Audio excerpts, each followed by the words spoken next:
ರಾಜಕೀಯ ನಾಯಕರ ಕಾರ್ಯವೈಖರಿ ಬಗ್ಗೆ ಆಗಾಗ ಪರ ವಿರೋಧ ಚರ್ಚೆಗಳು ನಡೆಯುತ್ತಿರುತ್ತವೆ.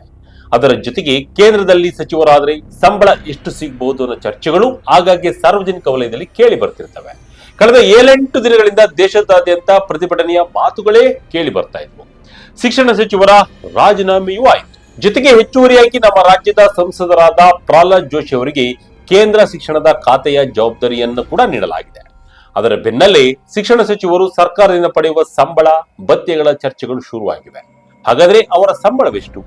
ಕೇಂದ್ರ ಸಚಿವರಾಗುವುದು ಅಂದರೆ ಕೇವಲ ಅಧಿಕಾರದ ಕುರ್ಚಿಯಷ್ಟೇ ಅಲ್ಲ, ಅದರೊಂದಿಗೆ ದೊಡ್ಡ ಮಟ್ಟದ ಜವಾಬ್ದಾರಿಗಳು, ಹಲವು ಸರ್ಕಾರಿ ಸೌಲಭ್ಯಗಳು ಮತ್ತು ಲಕ್ಷಾಂತರ ರೂಪಾಯಿಗಳ ವೇತನ ಭತ್ಯೆಗಳು ಕೂಡ ಸಿಗುತ್ತವೆ.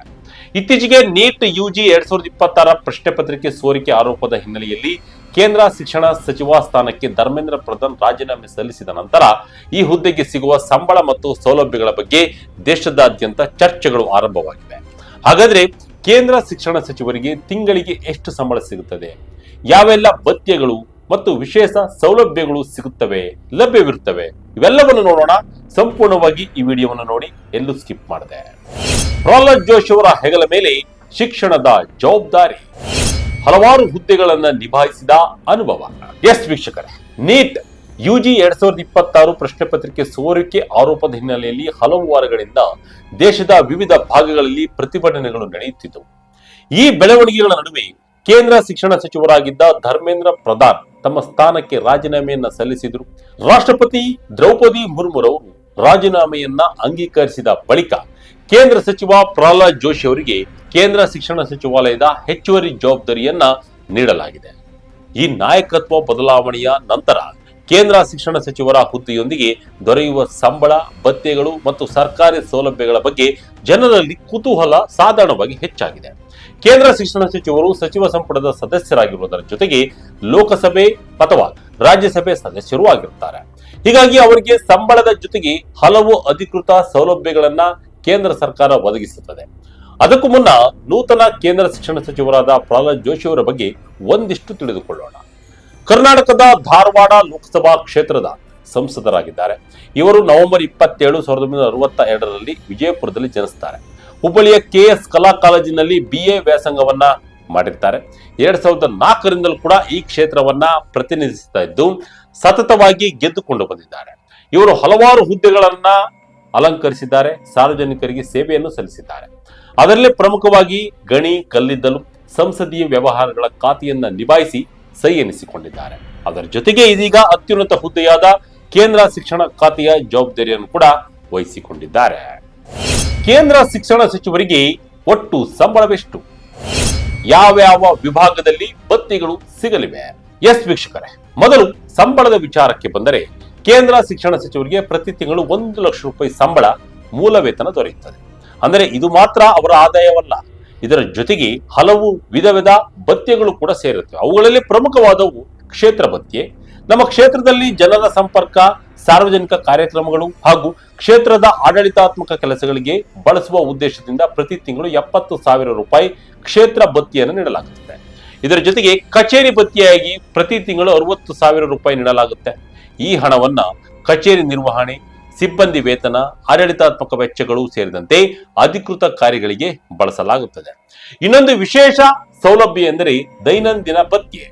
ಸಂಸತ್ ಅಥವಾ ಅದರ ಸಮಿತಿಗಳ ಸಭೆ ನಡೆಯುವ ದಿನಗಳಲ್ಲಿ ಸಚಿವರು ಹಾಜರಾಗುವ ಪ್ರತಿದಿನಕ್ಕೂ 2,000 ರೂಪಾಯಿ ದೈನಂದಿನ ಭತ್ಯೆಯನ್ನು ಪಡೆಯುತ್ತಾರೆ. ಅಂದರೆ ಸಂಸತ್ತಿನ ಕಾರ್ಯಚಟುವಟಿಕೆಗಳಲ್ಲಿ ಭಾಗವಹಿಸುವ ದಿನಗಳಿಗೆ ಪ್ರತ್ಯೇಕವಾಗಿ ಈ ಹಣ ದೊರೆಯುತ್ತದೆ. ಸರ್ಕಾರಿ ಬಂಗಲೆ ಜೊತೆ ಯಾವೆಲ್ಲ ಸೌಲಭ್ಯ? ಭದ್ರತಾ ಸಿಬ್ಬಂದಿ, ಎಸ್ಕಟ್ ವಾಹನಗಳ ವ್ಯವಸ್ಥೆ. ಸಂಬಳ ಮತ್ತು ಭತ್ಯೆಗಳಷ್ಟೇ ಅಲ್ಲ, ಕೇಂದ್ರ ಸಚಿವರಿಗೆ ಅಧಿಕೃತ ನಿವಾಸವನ್ನು ಕೂಡ ಒದಗಿಸಲಾಗುತ್ತದೆ. ಕೇಂದ್ರ ಶಿಕ್ಷಣ ಸಚಿವರಿಗೆ ನವದೆಹಲಿಯ ಪ್ರತಿಷ್ಠಿತ ಲ್ಯೂಟನ್ಸ್ ವಲಯದಲ್ಲಿ ಸಂಪೂರ್ಣ ಸಜ್ಜುಗೊಂಡ ಸರ್ಕಾರಿ ಬಂಗಲೆ ನೀಡಲಾಗುತ್ತೆ. ಈ ಬಂಗಲೆಗೆ ಯಾವುದೇ ಬಾಡಿಗೆಯನ್ನ ಪಾವತಿಸುವ ಅಗತ್ಯವಿಲ್ಲ. ಅದರ ನಿರ್ವಹಣೆ, ದುರಸ್ತಿ ಮತ್ತು ಇತರ ವೆಚ್ಚಗಳನ್ನ ಕೇಂದ್ರ ಸರ್ಕಾರವೇ ಭರಿಸುತ್ತೆ. ಸಚಿವರು ತಮ್ಮ ಅಧಿಕೃತ ಹಾಗೂ ವೈಯಕ್ತಿಕ ನಿವಾಸವಾಗಿಯೂ ಕೂಡ ಇದನ್ನ ಬಳಸಬಹುದು. ಸಚಿವರ ಅಧಿಕೃತ ಕರ್ತವ್ಯಗಳಿಗೆ ಅನುಕೂಲವಾಗುವಂತೆ ಸರ್ಕಾರ ಅಧಿಕೃತ ವಾಹನ, ಚಾಲಕ ಹಾಗೂ ಇಂಧನ ಸೌಲಭ್ಯವನ್ನು ಒದಗಿಸುತ್ತೆ. ಸರ್ಕಾರಿ ಕೆಲಸಗಳಿಗೆ ಅಗತ್ಯವಿರುವ ಪ್ರಯಾಣಗಳಿಗೆ ಈ ವಾಹನವನ್ನ ಬಳಸಲಾಗುತ್ತೆ. ಇದರ ಜೊತೆಗೆ ಭದ್ರತೆಯು ಅತ್ಯಂತ ಮಹತ್ವದಾಗಿದೆ. ಕೇಂದ್ರ ಸಚಿವರಿಗೆ ಅವರ ಭದ್ರತಾ ಮೌಲ್ಯಮಾಪನದ ಆಧಾರದ ಮೇಲೆ ಸೂಕ್ತ ಭದ್ರತಾ ವ್ಯವಸ್ಥೆಯನ್ನ ಕಲ್ಪಿಸಲಾಗುತ್ತದೆ. ಅಗತ್ಯ ಬಿದ್ದರೆ ವೈಯಕ್ತಿಕ ಭದ್ರತಾ ಸಿಬ್ಬಂದಿ, ಎಸ್ಕರ್ಟ್ ವಾಹನಗಳು ಹಾಗೂ ಇತರ ಭದ್ರತಾ ವ್ಯವಸ್ಥೆಗಳನ್ನ ಸರ್ಕಾರ ಒದಗಿಸುತ್ತೆ. ವಿಮಾನ ಮತ್ತು ರೈಲಿನಲ್ಲಿ ವಿಶೇಷ ಸೌಲಭ್ಯ. ಶಿಕ್ಷಣ ಇಲಾಖೆ ದೇಶದ ಭವಿಷ್ಯದ ದೊಡ್ಡ ಜವಾಬ್ದಾರಿ. ಪ್ರಯಾಣ ಸೌಲಭ್ಯಗಳ ವಿಚಾರಕ್ಕೆ ಬಂದ್ರೆ ಕೇಂದ್ರ ಸಚಿವರಿಗೆ ದೇಶದಾದ್ಯಂತ ಅಧಿಕೃತ ಕೆಲಸಗಳಿಗೆ ಎಕ್ಸಿಕ್ಯೂಟಿವ್ ಕ್ಲಾಸ್ ವಿಮಾನ ಪ್ರಯಾಣ ಹಾಗೂ ಪ್ರಥಮ ದರ್ಜೆಯ ಎಸಿ ರೈಲು ಪ್ರಯಾಣ ಸೌಲಭ್ಯ ಲಭ್ಯವಿರುತ್ತೆ. ಸರ್ಕಾರಿ ನಿಯಮಗಳ ಪ್ರಕಾರ ಕೆಲವು ಸಂದರ್ಭಗಳಲ್ಲಿ ಅವರ ಅರ್ಹ ಕುಟುಂಬ ಸದಸ್ಯರಿಗೂ ಪ್ರಯಾಣದ ಸೌಲಭ್ಯವನ್ನು ನೀಡಲಾಗುತ್ತೆ. ಆರೋಗ್ಯ ಸೇವೆಗಳ ವಿಷಯದಲ್ಲಿಯೂ ಸಚಿವರಿಗೆ ವಿಶೇಷ ಸೌಲಭ್ಯಗಳಿವೆ. ಕೇಂದ್ರ ಸಚಿವರು ಮತ್ತು ಅವರ ಅವಲಂಬಿತ ಕುಟುಂಬದ ಸದಸ್ಯರು ಕೇಂದ್ರ ಸರ್ಕಾರಿ ಆರೋಗ್ಯ ಯೋಜನೆ ಅಡಿಯಲ್ಲಿ ಚಿಕಿತ್ಸೆ ಪಡೆಯುವ ಹಕ್ಕನ್ನ ಹೊಂದಿರುತ್ತಾರೆ. ಸರ್ಕಾರದಿಂದ ಮಾನ್ಯತೆ ಪಡೆದ ಆಸ್ಪತ್ರೆಗಳಲ್ಲಿ ಚಿಕಿತ್ಸೆ ಪಡೆಯುವ ಅವಕಾಶ ಇವರಿಗೆ ದೊರೆಯುತ್ತದೆ. ಅಷ್ಟೇ ಅಲ್ಲ, ಸಚಿವರ ಅಧಿಕೃತ ಕಾರ್ಯಗಳನ್ನ ಸುಗಮವಾಗಿ ನಿರ್ವಹಿಸಲು ಸರ್ಕಾರದಿಂದ ವೈಯಕ್ತಿಕ ಸಹಾಯಕರು, ಕಾರ್ಯದರ್ಶಿಗಳು ಹಾಗೂ ಇತರ ಕಚೇರಿ ಸಿಬ್ಬಂದಿಯನ್ನ ಒದಗಿಸಲಾಗುತ್ತದೆ. ಸಚಿವರ ನಿವಾಸ ಮತ್ತು ಕಚೇರಿಯಲ್ಲಿ ದೂರವಾಣಿ, ಇಂಟರ್ನೆಟ್ ಸೇರಿದಂತೆ ಅಗತ್ಯವಿರುವ ಎಲ್ಲಾ ಸಂವಹನ ವ್ಯವಸ್ಥೆಗಳನ್ನು ಕೂಡ ಸರ್ಕಾರವೇ ಕಲ್ಪಿಸುತ್ತದೆ. ಹೀಗಾಗಿ ಕೇಂದ್ರ ಶಿಕ್ಷಣ ಸಚಿವರ ಹುದ್ದೆ ಕೇವಲ ಗೌರವದ ಸ್ಥಾನವಲ್ಲ. ಆ ಹುದ್ದೆಯೊಂದಿಗೆ ಹಲವು ಜವಾಬ್ದಾರಿಗಳು, ಆಡಳಿತಾತ್ಮಕ ಅಧಿಕಾರಗಳು ಮತ್ತು ಅದಕ್ಕೆ ತಕ್ಕಂತೆ ಸಂಬಳ, ಭತ್ಯೆಗಳು ಹಾಗೂ ಅನೇಕ ಸರ್ಕಾರಿ ಸೌಲಭ್ಯಗಳು ಲಭ್ಯವಾಗುತ್ತವೆ. ದೇಶದ ಶಿಕ್ಷಣ ನೀತಿ, ಶಾಲಾ ಮತ್ತು ಉನ್ನತ ಶಿಕ್ಷಣದ ಅಭಿವೃದ್ಧಿ ಸೇರಿದಂತೆ ಕೋಟ್ಯಾಂತರ ವಿದ್ಯಾರ್ಥಿಗಳ ಭವಿಷ್ಯ ರೂಪಿಸುವ ಮಹತ್ವದ ಹೊಣೆಗಾರಿಕೆ ಈ ಹುದ್ದೆಯ ಮೇಲಿದೆ.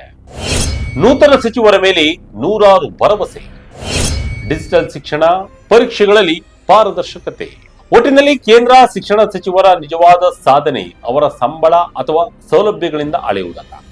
ದೇಶದ ಪ್ರತಿಯೊಬ್ಬ ಮಗುವಿಗೂ ಗುಣಮಟ್ಟದ ಶಿಕ್ಷಣ ತಲುಪಿಸುವುದು, ಸರ್ಕಾರಿ ಶಾಲೆಗಳ ಮೂಲ ಸೌಕರ್ಯವನ್ನ ಬಲಪಡಿಸುವುದು, ಶಿಕ್ಷಣ ತರಬೇತಿಗಳನ್ನ ಆಧುನೀಕರಿಸುವುದು, ಡಿಜಿಟಲ್ ಶಿಕ್ಷಣವನ್ನ ಗ್ರಾಮೀಣ ಪ್ರದೇಶಗಳಿಗೂ ವಿಸ್ತರಿಸುವುದು, ಪರೀಕ್ಷಾ ವ್ಯವಸ್ಥೆಯನ್ನ ಪಾರದರ್ಶಕ ಹಾಗೂ ನಕಲು ಮುಕ್ತವಾಗಿಸುವುದು, ವಿದ್ಯಾರ್ಥಿಗಳಲ್ಲಿ ಕೌಶಲ್ಯ ಅಭಿವೃದ್ಧಿ ಮತ್ತು ಉದ್ಯೋಗ ಆಧಾರಿತ ಶಿಕ್ಷಣಕ್ಕೆ ಹೆಚ್ಚಿನ ಒತ್ತು ನೀಡುವುದು ಇವೆಲ್ಲವೂ ಶಿಕ್ಷಣ ಸಚಿವರ ಪ್ರಮುಖ ಜವಾಬ್ದಾರಿಗಳಾಗಿವೆ. ಹೊಸ ಶಿಕ್ಷಣ ನೀತಿಯನ್ನ ಪರಿಣಾಮಕಾರಿಯಾಗಿ ಜಾರಿಗೆ ತಂದು ಮಕ್ಕಳ ಸೃಜನಶೀಲತೆ, ಸಂಶೋಧನಾ ಮನೋಭಾವ ಮತ್ತು ನೈತಿಕ ಮೌಲ್ಯಗಳನ್ನ ಬೆಳೆಸುವ ಶಿಕ್ಷಣ ವ್ಯವಸ್ಥೆಯನ್ನ ರೂಪಿಸಿದಾಗ ಮಾತ್ರ ದೇಶದ ಭವಿಷ್ಯ ಮತ್ತಷ್ಟು ಸದೃಢವಾಗಲಿದೆ. ಸಚಿವರ ಹುದ್ದೆಯ ನಿಜವಾದ ಮೌಲ್ಯವು ಅಲ್ಲಿಯೇ ಅಡಗಿದೆ. ಧರ್ಮೇಂದ್ರ ಪ್ರಧಾನ್ ರವರ ರಾಜೀನಾಮೆಯ ನಂತರ ಕೇಂದ್ರ ಶಿಕ್ಷಣ ಸಚಿವ ಹುದ್ದೆಯತ್ತ ಮತ್ತೊಮ್ಮೆ ದೇಶದ ಗಮನ ಹರಿದಿದೆ. ಈ ಹುದ್ದೆಗೆ ದೊರೆಯುವ ವೇತನ ಮತ್ತು ಸೌಲಭ್ಯಗಳು ದೊಡ್ಡದಾಗಿದ್ದರೂ ಅದಕ್ಕಿಂತ ದೊಡ್ಡದು ದೇಶದ ಶಿಕ್ಷಣ ವ್ಯವಸ್ಥೆಯನ್ನ ಮುನ್ನಡೆಸುವ ದೊಡ್ಡ ಜವಾಬ್ದಾರಿ. ಮುಂದಿನ ದಿನಗಳಲ್ಲಿ ಶಿಕ್ಷಣ ಸಚಿವಾಲಯದ ನೇತೃತ್ವದಲ್ಲಿ ಯಾವ ಹೊಸ ನಿರ್ಧಾರಗಳು ಮತ್ತು ಬದಲಾವಣೆಗಳು ನಡೆಯಲಿವೆ ಎಂಬುದನ್ನು ಕಾದು ನೋಡಬೇಕಾಗಿದೆ. ಇದಿಷ್ಟು ಈ ಕ್ಷಣದ ಇಂಟ್ರೆಸ್ಟಿಂಗ್ ಸ್ಟೋರಿ.